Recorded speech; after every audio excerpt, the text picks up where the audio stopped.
Hello, everyone, and welcome to the HerdLine Podcast, hosted by Johnson and yours truly, the Herd's Headset. This is your brand new home for everything Marshall athletics, from game day breakdowns to player spotlights to recruiting news to behind the scenes stories and all the moments in between that make the Herd Nation special. We're going to try and bring to you live the energy, passion, and the access that only two true sons of Marshall can deliver. We are so excited to bring you this new podcast, and we're just two regular guys loving Marshall, lifelong fans. And before we get into this and the formalities of it all, I think it'd be a really good idea for us to take a couple of moments and introduce ourselves and just tell all of you listening a little bit about who we are. So, Trace, why don't you go ahead and kick us off by telling a little bit about yourself today? Yeah, man. So, I mean, I know we talked about this before we even did any of this, but like we've both been fans and we've both been going to games for roughly the same amount of time. Like, so we're pretty on the same level playing field there. So we've been fans for forever, essentially. Had a lot of just wonderful, just great moments via Marshall athletics over the years. I mean, some of my fondest moments include Marshall. I mean, it's just always been that way. I graduated from Marshall in 2016 with a sports journalism degree. That was my schooling, and I've gone to games since my first game was 2003. So I've been going to games ever since then, and it's been a huge passion of mine, obviously. And I was used to be on a podcast. It was the Moonshine Throwdown podcast from 2018 to 2021. Had a lot of fun doing that. So it's been a while since I've been in the podcast game, but I've really had that itch to get back into it. I've really been craving. I love this outlet. It's a really great, just expressive way to get things out there. Not that anybody cares what I have to say, but I just feel like if I was another Marshall fan, which I am, I would like to listen to people talking about Marshall. It's just one of those things. Like, it's not because I'm anything or whatever. It's just, I enjoy listening about Marshall, and talk about them. So I'm looking forward to what we can do here. I think this is going to be awesome. I think we're going to have some really creative things on here, and I think the listener are going to reap the benefit. So I'm looking forward to it. Yeah, absolutely. Me too. And I'll tell a little bit about myself as well. Of course, I am anonymous, so I can't give everybody a ton of detail about who I am. And this, of course, is by choice. I'll say it this way: the nature of my job sometimes can be a little bit stressful, and I like to use this particular platform as kind of like a hobby or an outlet. To kind of step away from that life and just enjoy a little bit of my free time. But like Trace said, I am a lifelong Marshall fan. Whenever I was born, I was literally born on the day of the first ever Marshall bowl game in Marshall's history. And they put me in a little Go Herd t shirt in the hospital. So I was destined for Marshall fandom, no doubt about it. And I'll say a big reason why I'm a big Marshall fan is because of my father. He and I went to many of games as we both lived in Huntington at the time and events at Marshall whenever I was little. And we've not stopped that tradition even now. We like to still try and head over to as many games as we possibly can to this day. So overall, I love the Herd. I went to Marshall. I began my Marshall career, I guess you could say, whenever you graduated in 2016. And I just got Mm. some of the best memories in my life rooting for the Herd. And like I said, I love Marshall sports, and I do want everybody that's listening to that pays attention to our podcast to just kind of hear this prerequisite.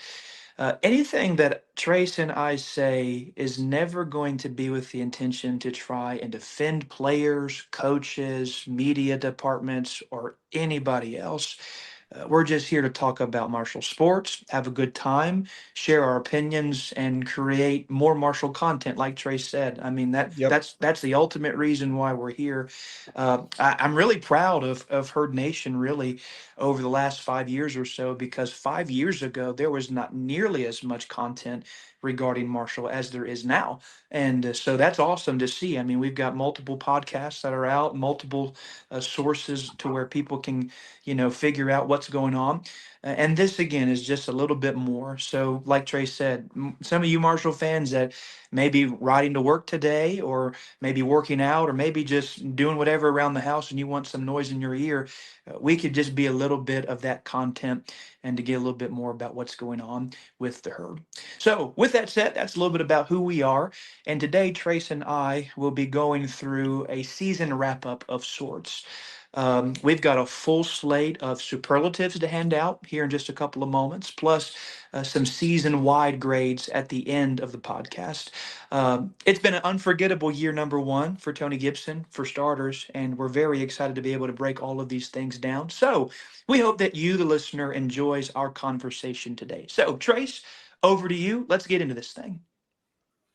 Let's do it, man. So we had a list of several different categories. We had offensive MVP, defensive MVP, special teams MVP, scout player, best win, and play of the year. And I feel like a lot of these are very kind of open-ended. I feel like these aren't nearly as obvious as you might think. And it kind of took me a while to figure out exactly what I'm going to do or who I'm going to pick. But I'm pretty confident in my selections here. I think I got some pretty solid. There's with a team that's as new as this team was. Honestly, it could have been a number of different people for any of these. Like that's just kind of how it's been. Like it was a totally obviously different team. So starting with, I guess we'll just start with offensive MVP for the 2025 season. I went with quarterback one. I went with Carlos Del Rio Wilson. I think he had a great year. Honestly, a pretty great year. I mean, it impressed me because considering you didn't know going into the season who the guy was going to be, you really didn't know 2 weeks into the season who the guy was going to be. So it took a while, for him to finally get in there. But once he got in there, he really showed what he can do. Just reading off some of his numbers from this year. He did 171 at 256 pass attempts for near 67% completion percentage. I mean, that's pretty strong in its own right. He threw for 2,043 yards, 17 touchdowns, 5 interceptions. And I feel like most of those interceptions were like deflected balls that just bounced off of people's hands. I mean, he had a few, he had 2 or 3 that were kind of stinkers, but I mean, every quarterback's going to have that. But he had, I mean, that's a good touchdown interception ratio. Quarterback rating actually third in the Sun Belt Conference, 151. That's solid. I mean, that's solid. And then looking at the ground game, which kind of turned out to be a double-edged sword because he was very effective on the ground, but it kind of ran him into the ground as well. He had 160 carries for 660 yards and 6 touchdowns, which is the most single-season rush yards for a quarterback in Marshall history. And that kind of blows my mind, to be honest. That's impressive. And if he comes back next year, hopefully he does, he will probably end up being Marshall's all-time leading rusher at quarterback. I mean, that's small feat. And, started 10 games, played in 11 total, and he ended up being Sun Belt Conference honorable mention. So I feel like he had a really great year for the most part. I mean, yeah, he had a couple games that weren't so great, but for the most part, he was really stellar. Definitely was banged up at the end of the year. I mean, he was playing, like I think Keith Morehouse said, 60% in that last home game against Georgia Southern, so he was not himself. You could just see it. I mean, he just did not have the same moves that he usually does. So unfortunately, he didn't end the strongest because of his health, but if he can come back and get that medical red shirt or whatever it is, I look forward to seeing what he can do next year for the Herd. Hopefully he's back. So that's who I went with for offensive MVP.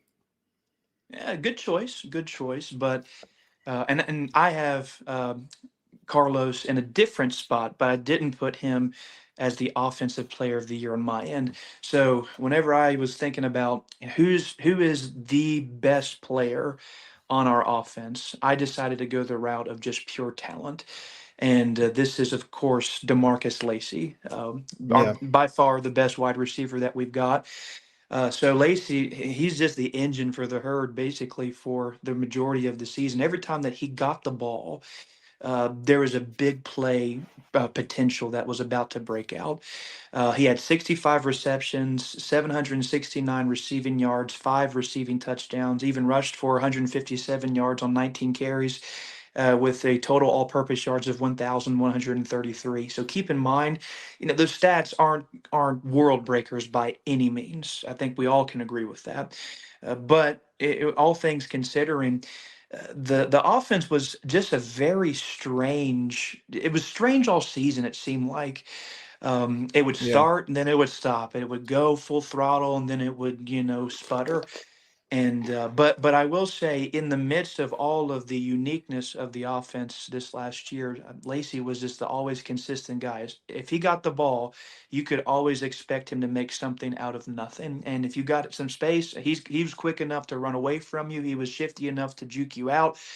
By Yep. far, in my personal opinion, our offensive player of the year as far as talent is concerned. If he had the ball more, these numbers would be great. But there was a lot of obstacles. You mentioned it. Carlos didn't start the entire season.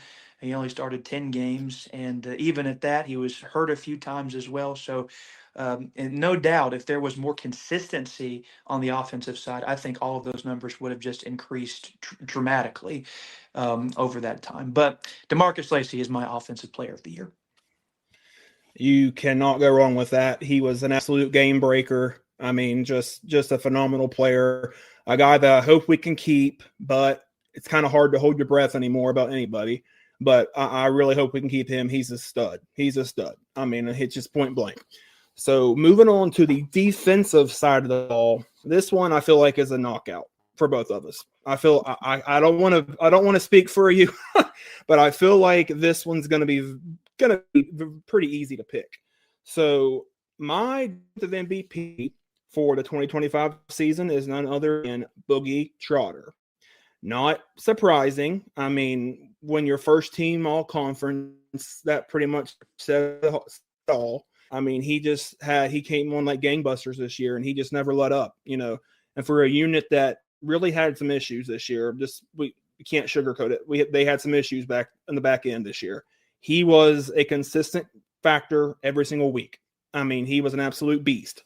And probably the smallest guy on the field played bigger than probably anybody else out there. So, I mean, that's you got to love that. I mean, some of his stats this year, 74 total tackles, which is honestly scary. The fact that led the team. I don't like DB leading the team in tackles. Yeah, not great. Not great. Not no, not great. So, but I mean, you got to give him obviously that's good numbers for him. And then he had 2.5 tackles for losses with half a sack, which I don't remember, but still, that's pretty cool to have half sack. 5 interceptions, which is tied for third in the FBS. 2 pick sixes, which is tied for first in the FBS. And he had 133 interception return yards, tied for fifth in the FBS. So he just had a monster year, and unfortunately, it's all we're going to see of him. But I mean, he definitely made it count. I mean, he stepped up to the plate and he knocked out work way more times than not, and you got to give him credit for that. Definitely one of the fun guys to watch, probably defensively a while for Marshall, especially in the secondary. I mean, he had a phenomenal year, well-deserved first-team all-conference. So that's, in my opinion, easily defensive MVP of the year, at least for me. I mean, I went with Boogie Trotter. I think he balled out. Absolutely. You're 100% right on this one. Boogie Trotter was one of the special players in Marshall history. You mentioned all the stats and different things a second ago, and you'd mentioned it. The fact that he had the size that he had, but played just so Mm-hmm. scrappy, and he was just a Yeah. nightmare. I can't even imagine what it was like for opposing offensive coordinators every single week to come into playing Marshall and looking at the entire defense and saying, well, there's weak spots, there's different places to where we can pick on, but we cannot pick on number one, because if we do, it's going to come back to bite us.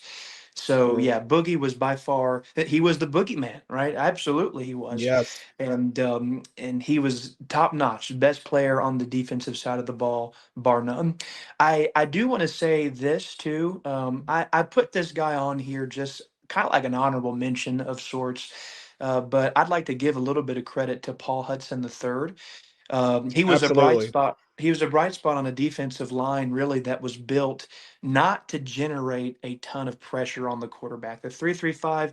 I know that we've talked a little bit about it before. I know a lot of Marshall fans have a lot of opinions about it.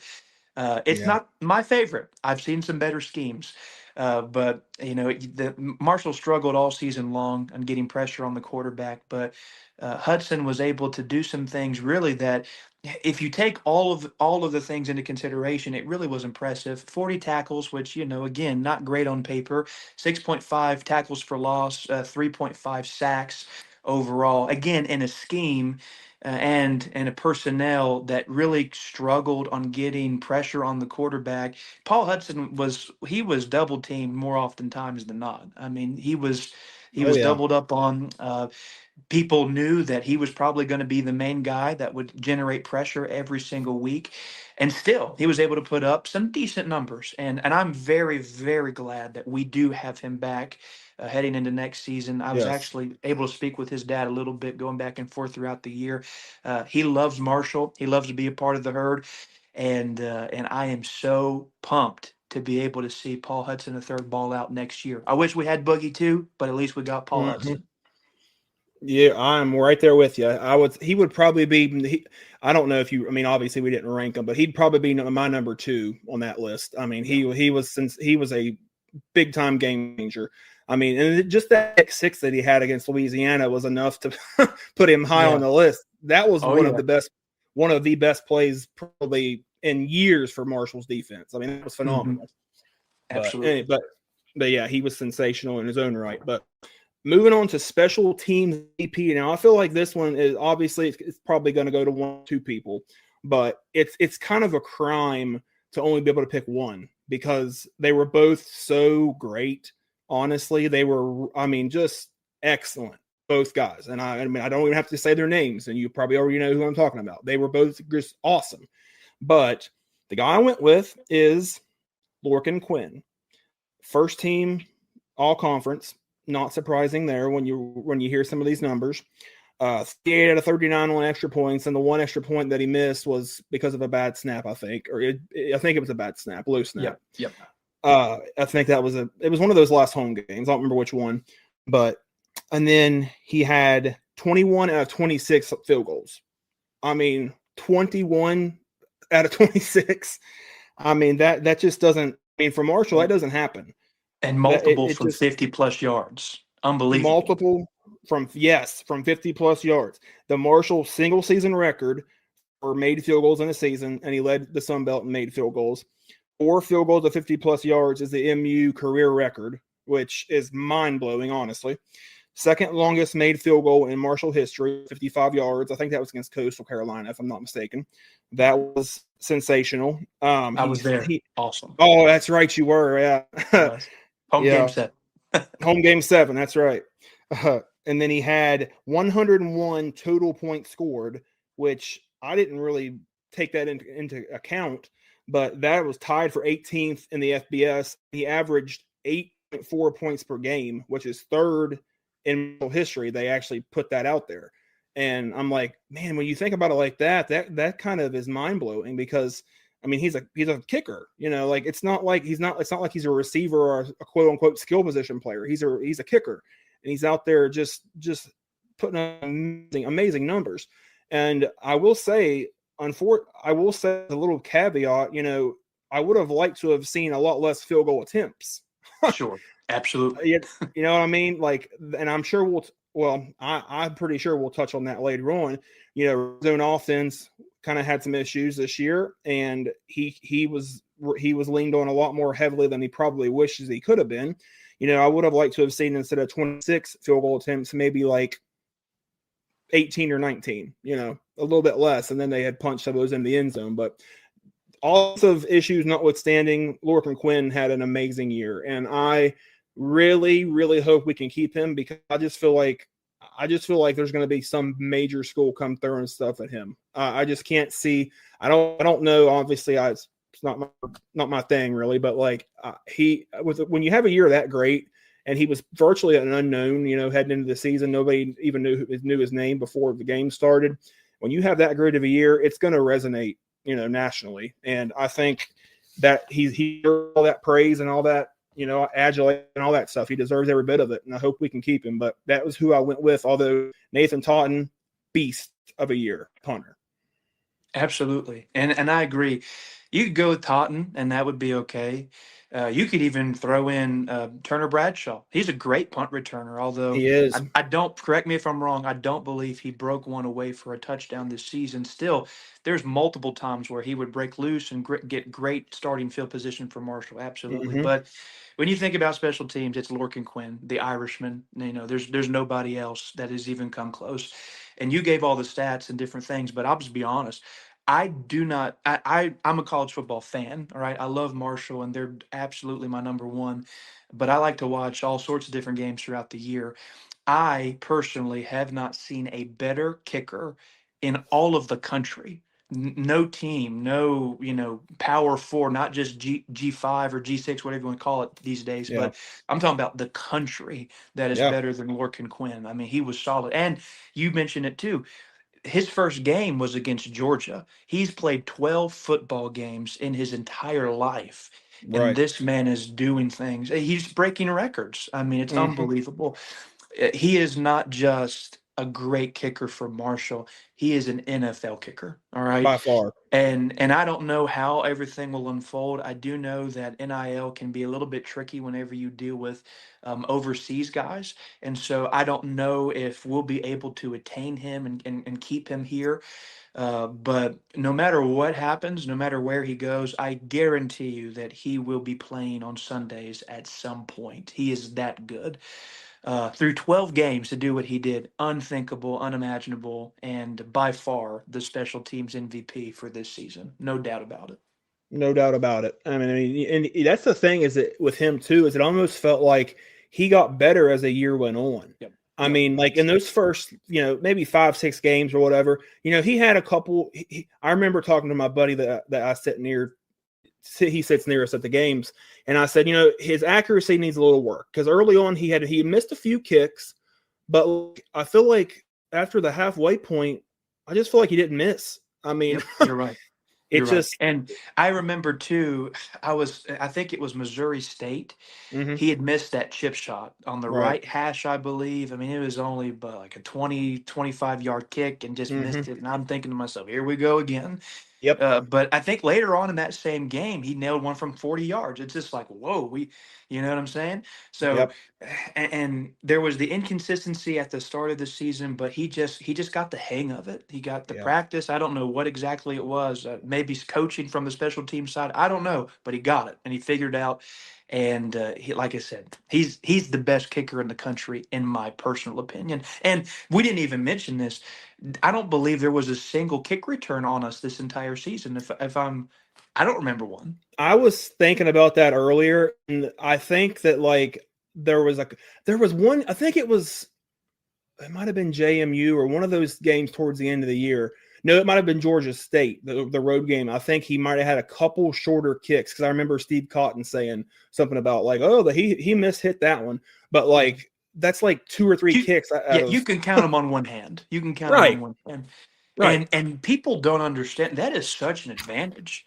Yeah, it is. Whenever you are guaranteeing, all right, y'all are starting on the 25-yard line, that's it. Yep. There is no opportunity for breakaway or a touchdown or anything like that. That is just such a big plus, and that's something that we didn't even mention. But he's just special, man. I'm telling you, I've never seen a kicker like him. So no, best kicker I've seen come through Marshall in my lifetime. Absolutely. Yep. He was phenomenal. So now moving on to one that I feel like I know how I mentioned earlier that where Marshall had so many new players this year, it was going to be pretty much any of them could be included in these because everybody was new. Breakout player. That one could go to literally 20 people. I mean, it could go to some people, but I just went with a guy that you have already mentioned earlier. I went with Floyd Lacey. I just feel like, he's phenomenal. I mean, that's simple as that, but he ended up having a great season, game breaker, just could absolutely give anybody the work. Didn't matter who it was. He just gave him the work. I mean, second team All Sun Belt, which was honestly, I mean, if you would have put him first team, I would that would have been worthy of it. I mean, second team's fine too, but he could have honestly been up there in first team. 65 catches, like you said, 769 yards, 5 touchdowns, 157 yards on the ground, over 8 yards a carry. I mean, when they pulled out those reverses and those double reverse and all that stuff, man, he really feasted on that. The scrimmage yards really high. I mean, and then he had on the punt return side, 17 punt returns for 207 yards, over 12 yards per punt return. That's nothing to sneeze at either. I mean, and I feel like times this year he was one block away from going all the way back. And I mean, he's just a dynamic player. You know, I mean, you could put a guy back there on punt returns and he could do an average over 12 yards a return, and you can go out there and get a guy catching the ball. You know, he could go deep on you, he could go short, he could go intermediate, he could screens, whatever it needed to be done, he could pull it off. He's just that special of a talent. So I think, you know, obviously breakout player could go to so many different people, but that's just who I went with because I wanted to include him in this. You know, more personally, I wanted to include him in this. But yeah. Yeah, that's a great pick. I think we just flip flopped. Your offensive player of the year is my breakout, and vice versa. But Carlos Del Rio Wilson is my breakout player of the year, just simply due to the fact that we go back. Let's rewind a bit. Spring game. I saw you there. I knew you were there, and so Carlos clears as day starter. I mean, he was just the best guy on the field. It was completely clear to anybody that was in the stands. He just looked the part. Well, then you fast forward into the season. Tony Gibson begins saying, "All right, well, it's Carlos's job. However, just letting y'all know that Long may be the future as the quarterback position." Well, then you get a little bit closer to the Georgia game, and you start hearing the whispers. Well, we don't know if it's going to be Del Rio Wilson or not. It could be, Yeah. could be not. There's rumors going around. Maybe it's Long, which would be just wild. And then, all of a sudden, here comes the first Saturday of the season there in Athens, Georgia, and we put out the redshirt freshman Long. And I Yeah. was like, wow, that's a bold move. I mean, you got to have a lot of confidence in a guy to put him out there against top 3 team in the entire nation on the Right. road, first game. So anyway, I say that to kind of make this point. Del Rio Wilson came into the season having the expectation of being a starter, then losing that job, really going to the third string, and then working his way up the ladder to finally regain his starting spot once again after they had given Zion Turner a couple of chances as well. Mm-hmm. And whenever he took the spot, man, he just didn't look back. You mentioned the stats earlier: 2,043 passing yards, 17 passing touchdowns, 60 rushing yards, 6 rushing touchdowns. The guy was electric, and whenever he was in the game, we had a chance. Yep. And we'll talk this later too. I wish he wouldn't have ran as much. I wish there was little things that we could have tweaked where he would have aired it out a little bit more. Yeah. But I can guarantee you this: Marshall would not have been in as many games as they were if it were not for the efforts of that guy, QB Absolutely not. one, Carlos Del Rio Wilson. So he was my breakout player. I mean, whenever he came on the scene and got that starting job back, he didn't look back. It was clear as day that it was his team from that point forward. By far. And I know a lot throughout the season, a lot of Marshall fans had kind of were drawing comparisons to him and Braylon Braxton from last year. And I know a lot of people said that, like, oh, Braxton might be a better thrower, and but Carlos is a better runner, and that was kind of the stigma early on there for him. But I feel like as the season progressed, I just feel like honestly he didn't. If you just look at the stats compared to what Braxton did this year, I feel like he doesn't throw the ball as much as Braxton, but I feel like he's more accurate than Braxton. I mean, Yeah, yeah. you know what I'm saying? If you just compare Braxton's numbers from last year, he was at like 60% completion, and Carlos was at like 67 or 60, whatever it was. I'm just like, that's quite a bit of difference. Now, granted, their offense was a little bit different, obviously, but and he ran 4 yards. I mean, so like I feel like if you had the exact same team last year that Marshall had, and you just switched Braxton and Del Rio Wilson, I feel like they would have had the exact same result last year. Right. I agree with that. Yeah. I do. I personally, I think that Carlos is a more complete quarterback Yeah, I than agree. Braxton was. Braxton was great. He could Yeah. run. That was really the biggest advantage that Braxton brought to Marshall. His throwing was always hit and miss, it seemed like. I Yeah. mean, he's a decent thrower, but not a great thrower. I think that Del Rio Wilson was a better thrower of the football. He, I don't, he was just so big, and that really Hmm. helped him with the running game. He wasn't real shifty. He wasn't going to wow you with his speed, but he'll run over you. I mean, and you Hmm. don't find that very much. He's run over linebackers, Oh yeah. Division I football linebackers. And so, absolutely, I think that I really believe that if you put Carlos Del Rio Wilson on the team last season, then you may have an even greater, result. We may win a couple more games Yeah. overall. I think that he is a more complete quarterback. It's close, all right. I'm not Hmm. saying that it's far and away, but this year watching him in certain spots, I was like, wow, that he is better than Braxton, absolutely. And so and that's something to talk about too, because it's been a long time since we've seen good quarterbacks in Marshall. I mean, when I say good, consistently good, Right. and we've had 2 good years of really solid quarterback play, and so I'm very thankful for that because it's been a while since we've seen that consistent guy that says, "All right, I'm not going to lose you a game," Right. right? And I think the big thing that Del Rio Wilson was missing this season, that I hope if he is able to come back next year, is he can go to that next level and actually go out and win some of those games Right. that were really tight. And again, I'll talk about that more whenever we get into our season grades. But yeah, I just think he's our breakout player. But again, like you said, there's lots of options. We could talk about Antoine Roberts. Hmm. He was the third or fourth string running back in the room, and all of a sudden, he's probably was our best running back, one of, if then top two, definitely. Yeah. So there's lots of guys we could talk about. But anyway, Yeah. No, lots of guys for sure. Couldn't have picked the wrong answer on that one. So looking at the next category, this one being best win of the season.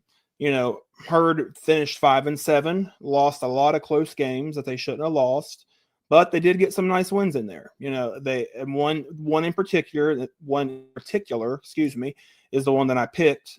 That being the ODU win at home in early October, whenever that was. Herd really smoked ODU 48-24. Nobody saw that coming. I mean, Old Dominion was like a 14-point favorite on the road. I mean, and they're a 9-3 team. I mean, they're one win away from a 10-win season right now.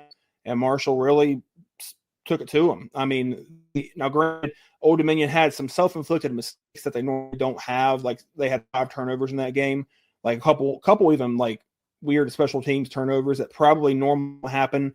But that aside, Marshall really clicked in this game. That was probably one of, arguably, if not the best Carlos Del Rio Wilson game of the year that he played. One of them for sure. Great game. I mean, they were up 48-10 midway in the fourth quarter. I mean, and then they just kind of let dogs, they kind of rested them, but like that was a very surprising win. Not necessarily because they won, even though they were a steep underdog, but because of the way that they won. I feel like that is what was the most surprising thing, because Old Dominion had a really quality team this year, and Marshall just took it to them. So I think that, in my opinion, is the best win of the year. yeah. So I think there's 2 options that you could choose for the best win of the year. Of course, the first one, and really my pick that I'll talk more about in a second, is I agree 100% with you. Old Dominion was the most complete and best win for Marshall all season long. Yeah. But just to kind of play devil's advocate, I think that the best overall game, as far as excitement, as far as engagement, as far as, man, I just don't know what's going to happen, is Texas State the week right Yes. after Old Dominion. Again, I mean, that came right down to the wire. It was back and Mm-hmm. forth, back and forth, back and forth, and then Marshall was able to pull it out. And so you could argue either one if you wanted to talk about the excitement part of it, Texas Yeah. State, but the most complete, well executed game was Old Dominion. And you got to think of the context of Old Dominion too.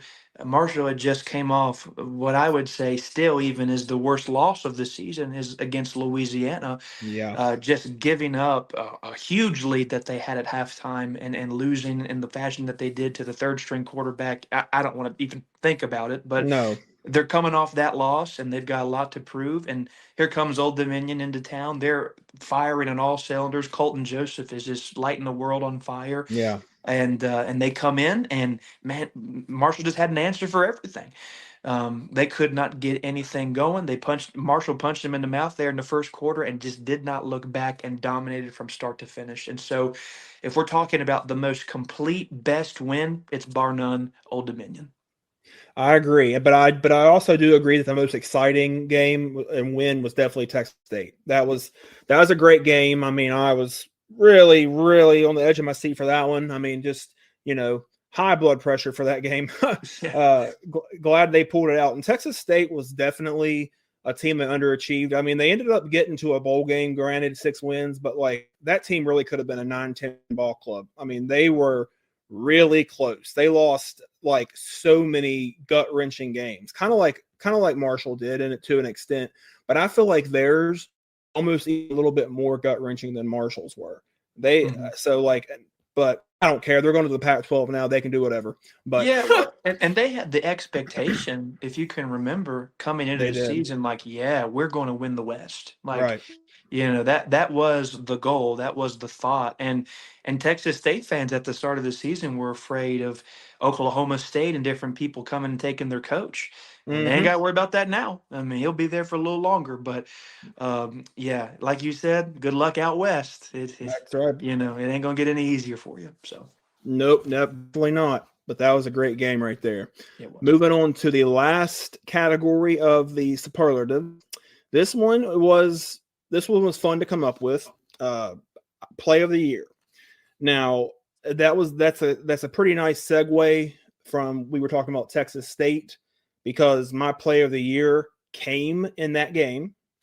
That would be the Adrian Norton go ahead touchdown late in the fourth quarter that put Marshall ahead for the first time. I think, the first time in a while. Put it that way. They down 24-19 at that point. They had just gotten the ball back, got a stop, had a nice punt return from Lacey, started moving the ball, and with a minute 14 left of the fourth quarter, Del Rio Wilson hits Norton over on the right side, boundary, and he breaks the tackle, fights through the guy, probably drags him. I feel like still don't know how he managed to get out of that guy's grasp.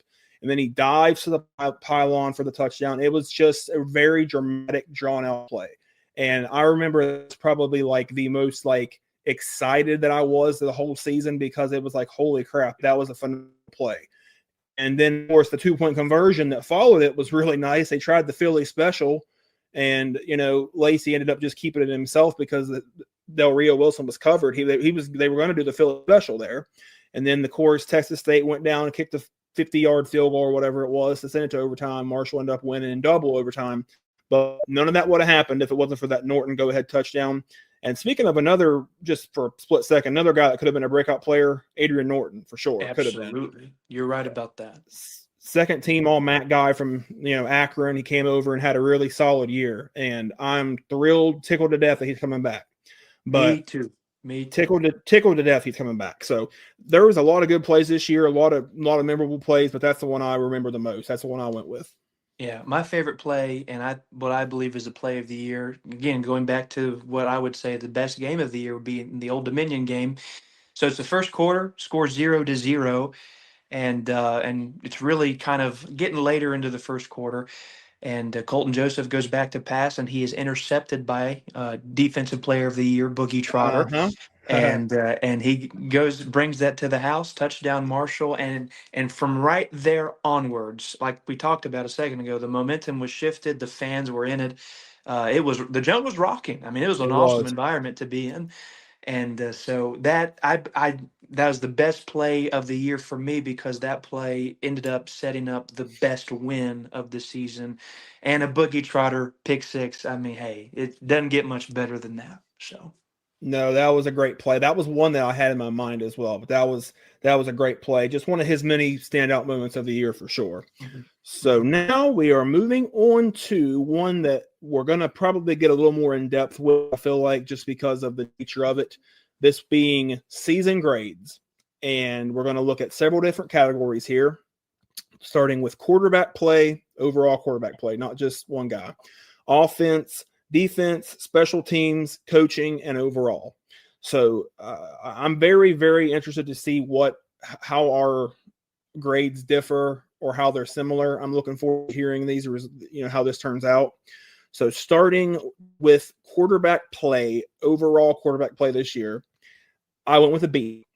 And if I had just focused on Del Rio Wilson, it would have been like a B plus at least, maybe A minus, but probably at least a B plus. But if you just look at everybody overall, Ja'Kai Long, limited stats, but he was 6 of 18, 31 yards. Showed up. He participated in 5 games total. Zion Turner had some moments. He was 40 out of 59 passing, 409 yards, 1 touchdown, 1 pick in 5 games, and also 21 carries for 129 yards and a touchdown. So a little deceiving there because he actually picked up some yards on the ground. So Zion Turner had a decent year. At times he played pretty well. And of course, we've already talked about Del Rio Wilson's stats ad nauseum, I feel like. But it was a strange year for quarterback play. It was a strange year for the quarterbacks just going into the year because there was a lot of unknowns, obviously. Well, there was just a whole lot of unknowns for the whole team. But especially at that position, the most important position on the football field, you really need to have your guy.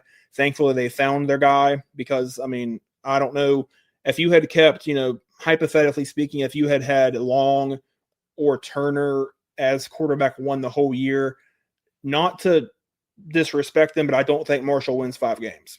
I agree. I just feel like Del Rio Wilson he's a dynamic, game-changing quarterback. I just feel like that's what he is. I feel like he was more cut out for that offense and that style. So overall, I think B's fair just as an overall unit. But if it was just Carlos, it would be, like I said, B plus or A minus. So that's what I went with. Yeah, and I also went with the same grade. I got a B for all of the quarterback play for very similar reasons as to what you just said. I will add that I think Zion Turner is a great backup quarterback. Yes. He will not go in there and lose you a game. He'll manage it fairly well. He does he has the ability to even take the team down the field and get you a touchdown and win a game even. But that is more few and far between. And again, no disrespect to Zion Turner. It's just what we observed this year as Right. fans. But again, the man that really uplifts that grade a ton is Carlos Del Rio Wilson. He was electric at times. He showed he could throw the ball at times. He showed he could run. But I will say this, if I had a critique, it would be that he leaned really just too much on his own legs. Yes. I think that there were times to where some of the offensive plays could develop a whole lot more if he would have just sat back into the pocket a couple more Right. seconds and just taking off and running and panicking. So really a better balance does come back in between his legs and throwing and trusting his receivers more, and really Rod Smith too, opening up the playbook a little bit more and allowing him those opportunities to throw it down the field. It could be a game changer. You could see an A plus really from Carlos. He's got the ability.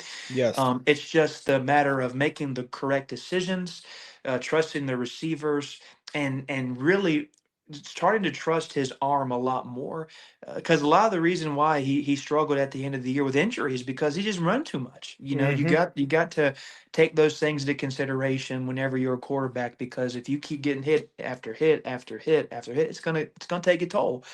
And so I hope that if he does come back next year, he'll take those things into consideration, because he could really be a special player for Marshall moving forward. But overall, though, I think it'd be, like you said, is very fair for the quarterback play. Yeah. I think when you balance it all out, B's definitely fair. Moving on now to the offensive side of the ball, just offense in general. This one, I'm still, even looking at the grade I wrote down, I still could almost argue it. But I'm just going to say, I'm just going to go what I wrote down initially. I gave the offense a B plus because I feel like going into the year, and even during the year, quite frankly, you didn't know really what you had with that unit. And I feel like in a lot of ways they kind of over exceeded expectations. I mean, given the fact that like everything was different. Offensive line, you really had no clue what you were getting there. You had no clue what you were getting with all these running backs that were back there, running back by committee kind of thing. You didn't know what you were getting with any of them. I mean, the only guy on the offense, two guys really, that were proven commodities were Toby Payne and Jalen Slappy. I mean, everybody else, you did not know what you were getting. So looking through these numbers, the offense actually had a pretty good year. They put up 30.8 points, so basically 31 point game. That's 43rd, and I feel like that's pretty good. I mean, I know we've seen better, and it honestly should have been better than that, but I mean, you can't really go wrong with that in year one of a completely, utterly different new system. So that's pretty good. 405.4 yards per game. That's tied for 41st in the FBS. I mean, solid. That's pretty solid. They did not allow very many sacks at all. They did a good job there. They were tied for 47th. I'm sorry, actually the yards per game was tied for 47th. The sacks allowed was tied for 41st. So either way, those are both solid, I think. I will say this though, the first half-ish of the year, first 7 games, the offense put up 35.1 points a game. The last 5 games, they definitely downgraded a bit. 24.6 points per game. That's 11 points less per game over the last 5 games. And it's no coincidence that they ended up 1-4 in those 5 games. So I think that's really the only reason that I can't give the offense any more than what I gave them. They were 90th in the country in pass offense, 21st in rushing offense. That kind of surprised me. They really ran the ball well. Those running backs, and then Del Rio Wilson, of course, nearly 200 yards rushing a game as a unit. And then the red zone offense, it was definitely an issue at times this year. I feel like that kind of hurt them as well a little bit. They had 49 red zone attempts and only came away with 27 touchdowns, out of those. That's 87th nationally in red zone offense, scoring or whatever. So that definitely needs to improve. That goes back to what we talked about with Lorcan and Quinn having to kick too many field goals. But, there were some inconsistencies. There were some issues, obviously. But, I feel like overall, given when you take everything into consideration, you can't be too upset with the offense this year. They definitely did not cost Marshall this year at all. I mean, there was a few games that they had, the turnover bug, a couple games, but you can't really hold a 5-7 record on them. I think they did pretty well. So I gave them a B+. Yep, I agree. I agree with you. I got a little bit lower than that. I did a B-. They were slightly above average. Yeah. And something that I don't think a lot of people take into consideration, but Marshall was able to score 20 plus points in 10 out of the 12 games. So, like you just said a moment ago, the offense was not the issue as far as losing games is concerned. No. I do not put a single loss on the lack of offensive performance because there's been multiple times throughout the year that well, I kind of take that back. Missouri State, maybe, but you almost don't count that because Marshall was still trying to find its footing. Right. But overall, they did not lose Marshall those key games on down the line. Um, but with that being said, too, they didn't go out of their way to try and win them either. True. They kept them in the game. They were very solid. And like you said, at the end of the season, though, the points started to kind of go downwards. And for whatever reason it was, I don't really know. But they were inconsistent really in some big moments to where they needed to get a score and lots of missed opportunities in the red zone. So, but going back to the point where this entire season you had 2 returning starters to see the production that was able to be had, it's unbelievable. And I credit that to some coaching. I credit that to some talent on the players overall, kind of a combination there. But overall, slightly above average. I'm not upset by that by any means, by their performance. In fact, I was thinking about this the other day. If you take this offense and put them on the teams of maybe the 2021, 2022 Marshall teams with really solid defenses, man, Yes. you could have some incredibly special teams overall. So that B minus, I think, is a fair grade overall for them. Yeah, I think so too. And honestly, like I think when I started out saying, I said, I'm almost contradicting myself now. I almost feel like I'm arguing against this grade because like I said B plus just because I was being a little maybe a little slightly more optimistic than it actually was. I mean B, I think honestly you could have just said B. I could have, Yeah. but like just given all the uncertainties that they had, I went with the B plus, and I really liked the year that a lot of guys had offensively. But anyways, hoping for more elite next year for sure. Looking now at the defense. Well, this one's a little different. This one's gonna be probably, I would imagine, our lowest grade of all of them. Correct. So I gave them a C minus. I just don't think it was that just wasn't what it was cracked up to be. I mean, I say that, but like I really didn't have any expectation. I really didn't know what to expect. But like it left a lot to be desired in a lot of ways. Some of these numbers tell the whole story. 30.2 points per game allowed, 107th FBS. 410.6 yards per game allowed, 108th in the FBS.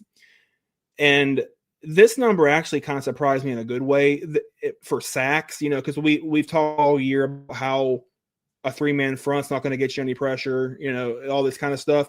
They were actually 47th in the FBS in sacks. So like that was actually more than I thought. Honestly, I felt like, man, I don't know how they were even able to get any sacks just based on what they were running. But so that's not as bad as I honestly thought it was going to be. Now, what is pretty eyebrow raisingly bad is 261.7 pass yards allowed per game, 127th in the FBS. That's not going to get it done. I mean, and when you're running a 3-3-5, so theoretically you should have more coverage, right? I mean, theoretically you should not be that bad in pass coverage, but that's neither here nor there. So looking at the rushing yards allowed per game, they were decent there. 148.9 rushing yards per game. That's 68th in the FBS. So that's kind of middle-ish. We've seen a lot worse, put it that way. But one thing that they did do right, definitely, and a lot of this is on the shoulders of Boogie Trotter, tied for 18 in turnovers gained with 21 on the year. That was definitely one that they kind of excelled at. Boogie had obviously the 5 picks. Paul Hudson had some plays out there. Other guys had some interceptions. So like that was really the only saving grace from keeping this grade even worse, honestly. Like I just went with a C minus basically on the shoulders of that, because if it wasn't for the turnovers, how they were pretty high in that, it would have been more like a D, honestly. So definitely going to have to make a lot of changes and improvements. And Gibson said that already. It's not any shocker that is coming. So, but based on what they did this year, I gave them a C minus. Yeah, you're kind. You're very nice. I can't in good conscience give them anything in the C area. I went with the D, That's fair. and for all of the reasons that you just said, uh, the offense didn't lose you any games, but can I say this? The defense did. By far. They did lose games. They there was multiple times to which Marshall was up by multiple scores. I think back to Coastal. I think back to Louisiana, just for a Mm-hmm. couple of just off the brain, and because of the lack of defense down the stretch, they ended up blowing those leads and losing those games. Yeah. Like you said, yeah, well, we had more pressure really, but still 47th isn't lighting the world on fire. So we No. struggled with pressure. We had broken coverages almost every single play. There was Yep. moments, Trace, where I would be sitting there watching, and it's just amazing how somebody could get that wide open. And when you are running a 5 defensive backs form, Yeah. I don't understand it. No. And the thing too about it all was this: there seemed to be a lack of adjusting throughout the season. Yeah. Um, I mean, we kept throwing the same guys out there. We kept throwing the same coverages out there. We kept doing the same thing over and over and over again. And so there was just a total lack of defense. This is one of the worst defenses that I have seen at Marshall for a very, very long time. And I Yeah, don't say that disrespectfully, but I just say that more respectfully to the guys that we have seen. We've been spoiled. spoiled. We have seen some very, very solid people. Mike Green, and I think of Kobe Cumberlander a couple of years Hmm. ago, just really solid defensive players. So this was definitely an adjustment season. I don't think that it's the end of the world that we struggled so greatly this year. Tony Gibson has as at a crossroads in a couple of different areas. Of course, first of all, like you mentioned, coaching. I'm not going to call for anybody's head or anything like that on this podcast. There's no use for that. I don't think that that is beneficial towards anybody, but we do know and we understand that changes are indeed coming. They will be Yeah, here, and that's a good thing. That definitely needs to happen. If Tony wants to continue this 3-3-5 look, then if we do get some more defensive coaches, no matter what position group that may be, or even the coordinator spot, yeah, I really, really hope that they have a lot of history in the 3-3-5 scheme. Because I think a major problem that some guys had this season was they'd never ran a 3-3-5. right. They'd never been in a scheme that's ran the 3-3-5. So how do you make adjustments to something that you have really very bare minimum knowledge about? So overall, that needs to change. And if we do keep the 3-3-5 too, we're going to have to recruit very, very well and Yeah, very specific players. We got yes, to have some lockdown corners. We've got to have some more boogie trotters out there on the field. And we've got to have really some fast and elite defensive pass rushers too, because yes, that's the only way that teams find success. Thinking back to the great West Virginia teams whenever Tony was there, man, he had the athletes to do it. Thinking back to NC State as well, where they were top 20 defenses. He had the athletes. yeah, And it's more difficult to recruit that type of player to Marshall because let's just face it, if you're around the country, Marshall's probably not going to be one of your top picks. It's just how it no, is. That we're not on the radar of a lot of guys. So you either change the system or you really double down and you figure it out as far as recruiting, as far as coaching to make those adjustments because we definitely and desperately need some adjustments made on the defensive side of the ball. by far. And I think, I think one of the most telling stat is, we've talked about it, is the pressure, the lack thereof, I mean, we had 28 sacks on the year, 28. Green had 17 last year. I mean, one guy. So Yeah, now I'm not saying, that Mike Greens don't grow trees. I'm not trying to insinuate that or like, oh, just plug a guy in there, he'll get, no, that's not what I'm saying. But if you put Mike Green in this 3-3-5, you can cut his sack total in half. I yeah, mean, that's, and as great as he is, you can cut that in half because, not only were we not getting a whole lot of pressure, we were getting beat over the top. We were getting beat short. We were getting beat middle. It didn't matter. Like, if not, you got to do, if you run a 3-3-5, you have to do something well. You like what I'm saying? It can't just, if you're not getting sacks and you're not getting pressure, you're not getting quarterback hurries and all that, then you need to be good in the back end. If you're not good, if you're struggling, you can't be bad at both. Like, that's something we just have to fix. I mean, period. absolutely. So Absolutely.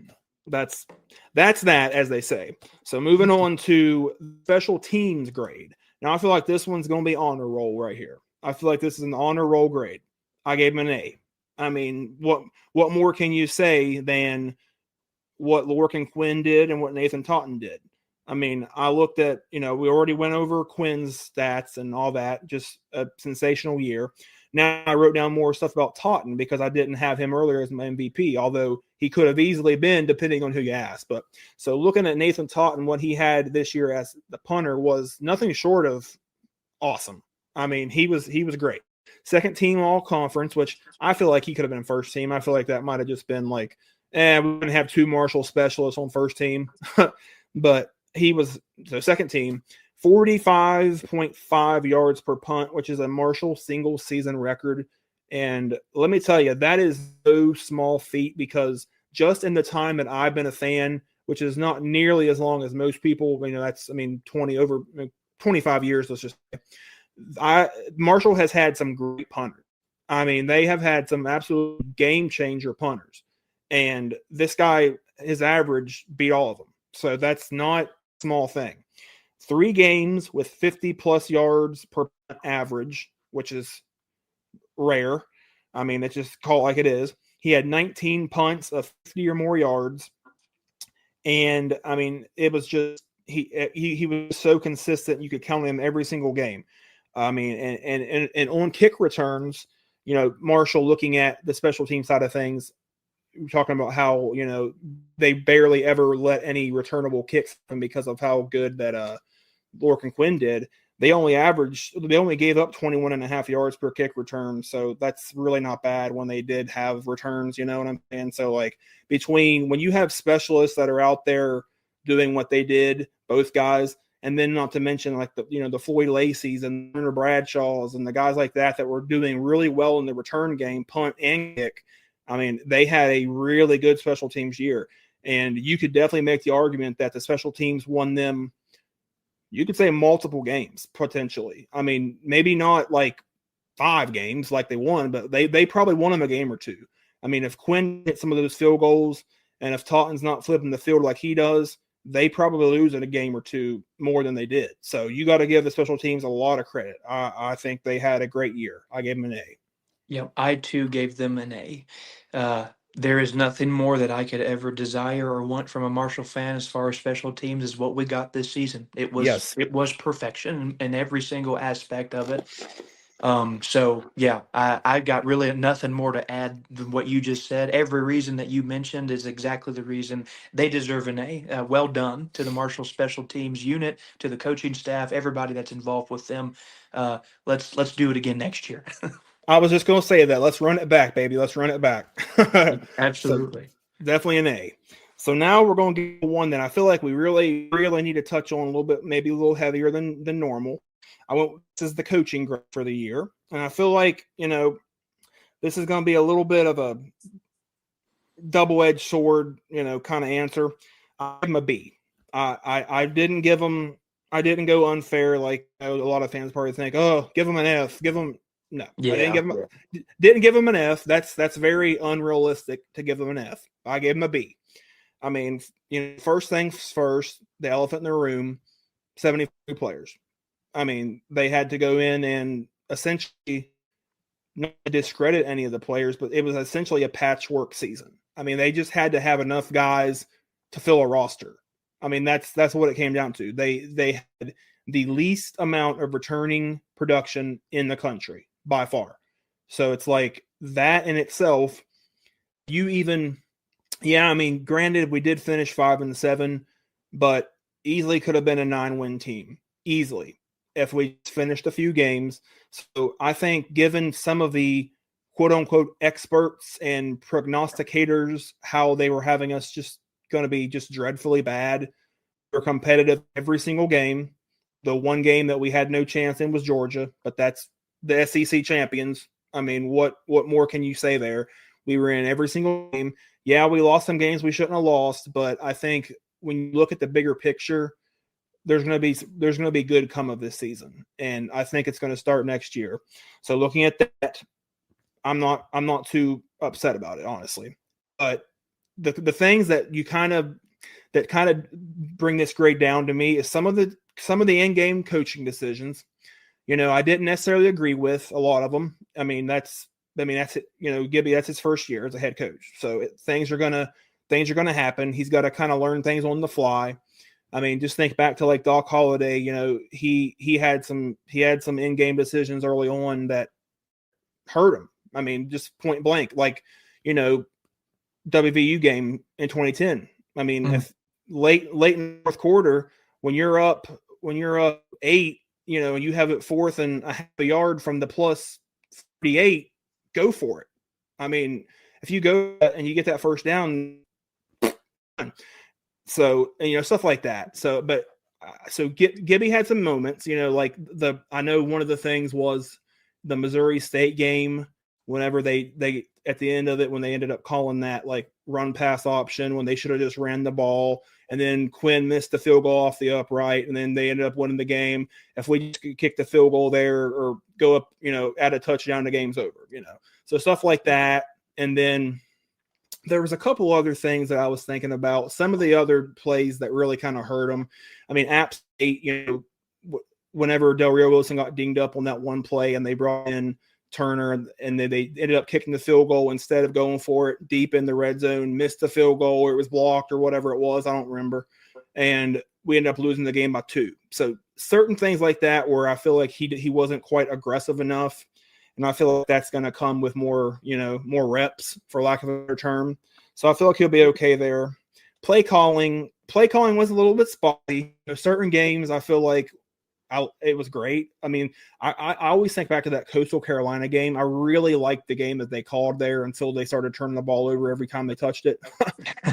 but the actual play calling and like play design and schemes and stuff, I really liked it a lot of the times this year. It's just, it was so sporadic. Like you'd see it one, I think you even said that earlier. Like you'd see it one game, it'd be great. Next game, we're running this 3 plays. So it's like, it was just very inconsistent there. The defensive scheme, the 3-3-5, I mean, we've beat that dead horse, I mean, into the ground 3 times over. I mean, it needs tweaked. It needs adjustment. I mean, this year, it just didn't work. So if you're gonna keep running it, got to make big changes. So, overall, I gave him a B. I mean, I think it's fair.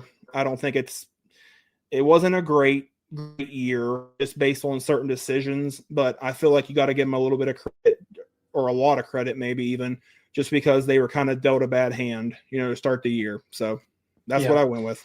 My grades were similar, close, not too far off. I gave them a C plus.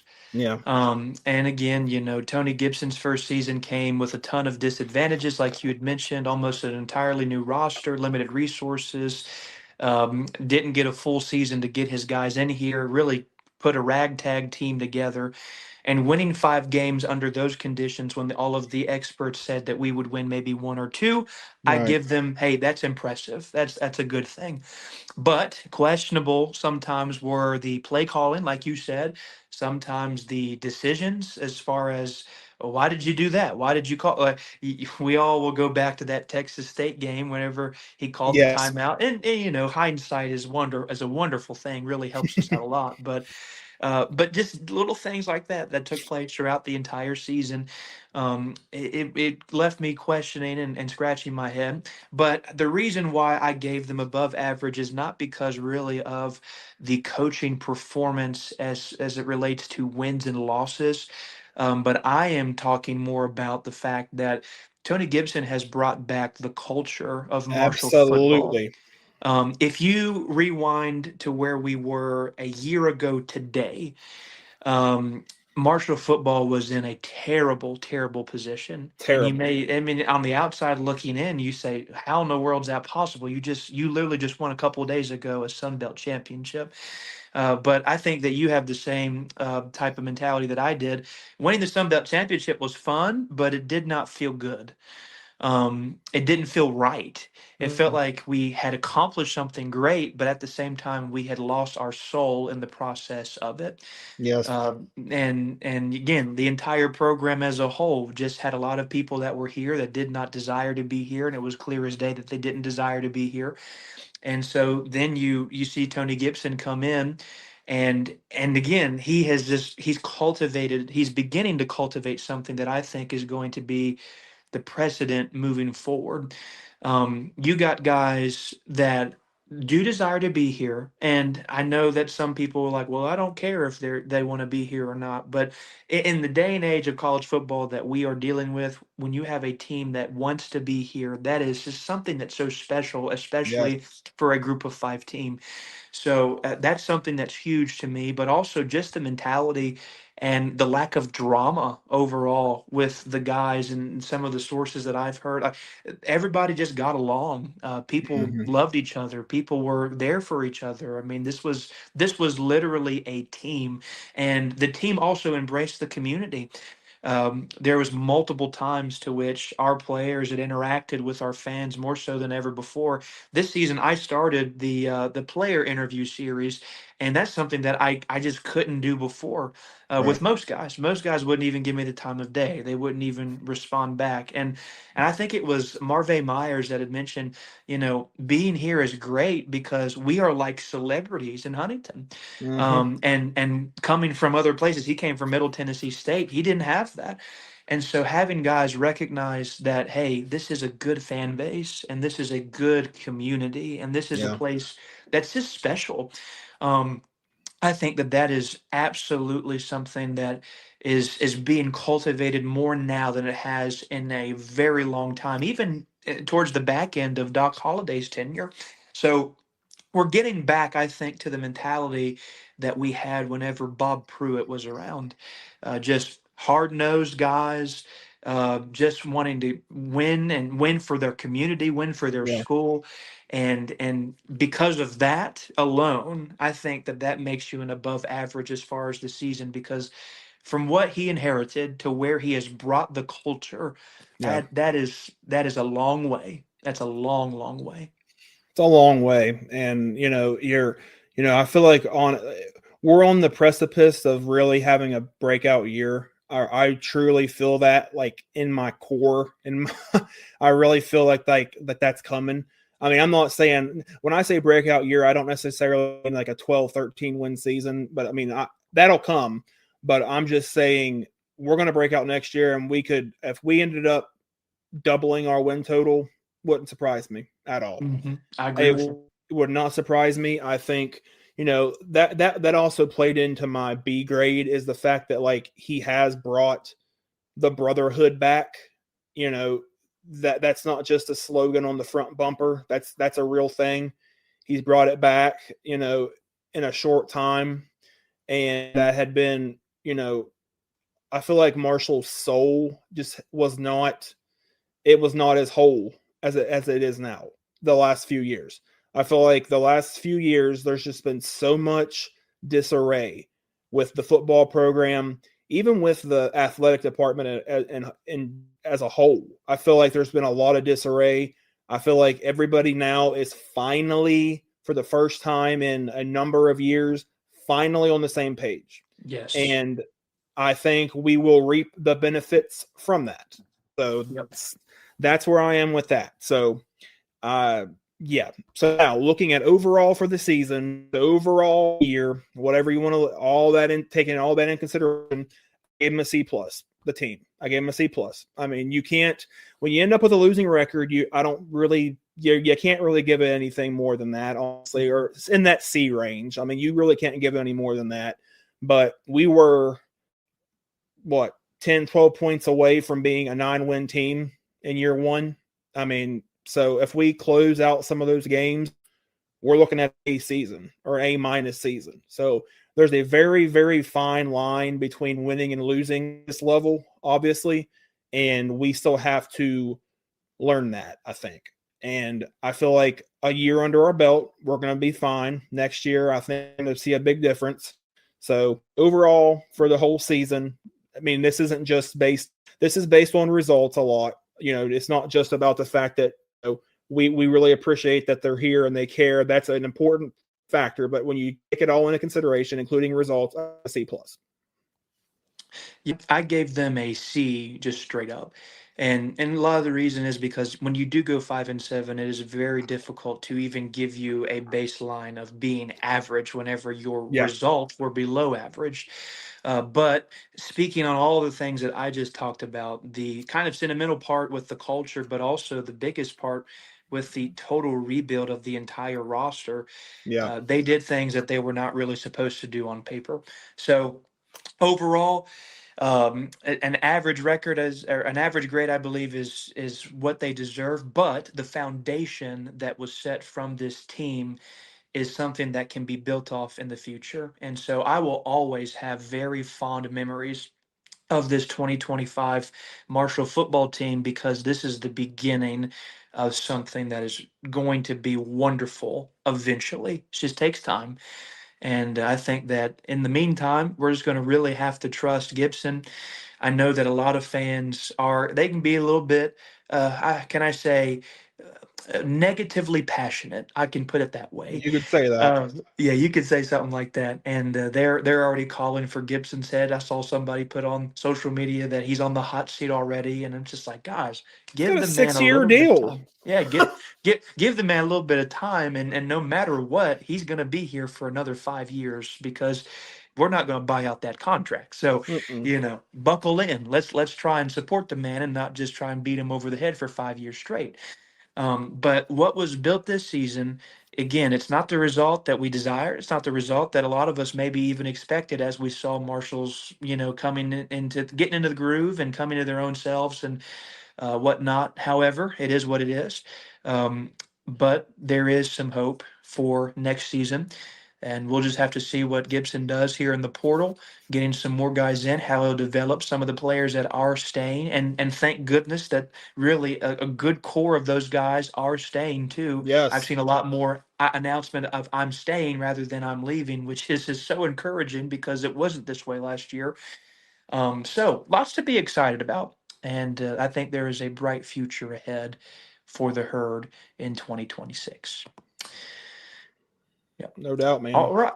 All right. Well, everybody, this will be it for the first ever episode of the HerdLine Podcast. And we look forward to being able to do this again as we try and put out more consistent content for you fans regularly. And please remember that we will plan to keep you updated on as to what's taking place in the transfer portal as we go ahead into the month of January. Also trying to keep up a little bit with what's going on with the basketball team. And then sooner rather than later, we'll talk about herd baseball in 2026 as well. Lots to be excited about here in the future. And we hope that you enjoyed today's episode. And we cannot wait to continue to put out these episodes in the future. Have a great day, Herd Nation. We hope to see and speak to you again soon. Go Herd. Go hurt, baby.